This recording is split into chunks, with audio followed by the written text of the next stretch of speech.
சேலம் மாவட்டம் கெங்கவெள்ளி அருகே உள்ள ஒதியத்தூர் கிராமத்தில் பொது இடத்தில் புரட்சியாளர் அம்பேத்கரின் திருவுருவச் சிலை நிறுவப்பட்டு 6-7 ஆண்டுகள் ஆகின்றன. கடந்த ஆட்சியின் போதே அந்த சிலையை திறப்பதற்கு எவ்வளவோ முயற்சி எடுத்தோம். அமைதி பேச்சுவார்த்தை நடத்தி தீர்வு காணப்படும் என்று திரும்ப திரும்ப சொல்லப்பட்டது. ஆனால் அந்த சிலையை திறக்க முடியவில்லை. அனுமதி பெற்றுதான் சிலையை திறக்க வேண்டும் என்று அதிகாரிகள் ஒரு வார்த்தையில் சொல்லிவிடுகிறார்கள். ஆனால் புரட்சியாளர் அம்பேத்கருடைய சிலையை நிறுவுவதற்கு தமிழ்நாட்டை பொறுத்தவரையில் அனுமதி பெறுவது என்பது ஒரு பெரிய போராட்டமாக இருக்கிறது.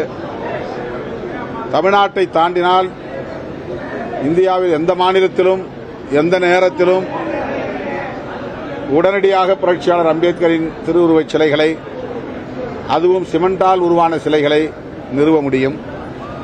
ஆனால் தமிழ்நாட்டில் மட்டும்தான் அனுமதி பெற்றால் மட்டும்தான் வைக்க முடியும் என்ற நிலை உள்ளது. அதுவும் வெண்கலச் சிலைதான் வைக்க வேண்டும், சிமெண்ட் சிலைகள் வைக்கக்கூடாது. அந்த வெண்கலச் சிலை நிறுவக்கூடியவர்கள் தான் அதை பராமரிக்க வேண்டும், அல்லது பராமரிப்பதற்குரிய டெபாசிட் தொகையை உள்ளாட்சி அமைப்புகளுக்கு செலுத்த வேண்டும் என்றெல்லாம் பல வரையறைகள் உள்ளன. அம்பேத்கரின் சிலைகளை சுற்றி இரும்பு கம்பிகளால் ஆன கூண்டுகளை வைத்திருக்கிறார்கள். இதுவும் அம்பேத்கரை அவமதிக்கிற ஒரு செயலாகத்தான் இருக்கிறது. புதிதாக ஆட்சி பொறுப்பேற்றிருக்கிற தவேக அரசு இந்த பிரச்சனையில் கூடுதல் கவனம் செலுத்தி புரட்சியாளர் அம்பேத்கரின் சிலைகளை மூடியிருக்கிற இரும்பு கம்பிகளை எல்லாம் அகற்றுவதற்கு முன்வர வேண்டும். அவருடைய திருவுருவச் சிலைகளை நிறுவுவதற்கு அனுமதி பெறுவதற்கான வழிமுறைகளை இலகுவாக்க வேண்டும்.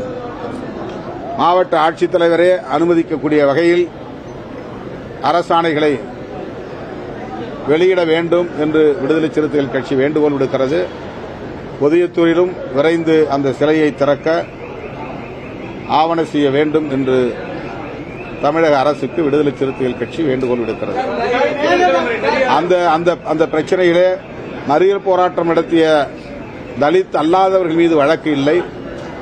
ஆனால் அரசாங்கம் சொல்லி சிலையை திறந்து வைத்த தலித்துகள் மீது தாக்குதல், கொலை முயற்சி வழக்கு, 50க்கும் மேற்பட்டவர்கள் மீது வழக்கு, பல பேர் கைது. அதிலே பள்ளி கல்லூரி மாணவர்கள் 10 பேர் வழக்கில் சிக்கியிருக்கிற அவலம். எனவே இதை தமிழக அரசு பரிசீலிக்க வேண்டும். பள்ளி கல்லூரி மாணவர்கள் மீதான வழக்குகளை திரும்பப் பெற வேண்டும். அவர்கள் கைது செய்யப்பட்டிருந்தால் உடனடியாக விடுதலை செய்ய வேண்டும். கைது செய்யப்பட்ட அனைவரையும் விரைந்து விடுதலை செய்ய வேண்டும் என்றும் கேட்டுக் கொள்கிறேன்.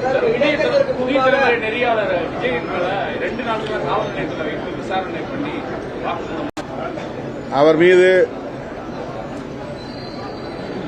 சந்தேகப்பட்டு விசாரணை என்கிற பெயரால் நள்ளிரவு வேளைகளில் இழுத்தடித்து அலைக்கழித்திருக்கிறார்கள். விசாரிக்க வேண்டாம் என்று நாம் சொல்லவில்லை. காவல் சுருத்த வேண்டும் என்கிற நோக்கத்தில் செயல்பட்டதை போன்ற ஒரு கருத்து உருவாகி இருக்கிறது.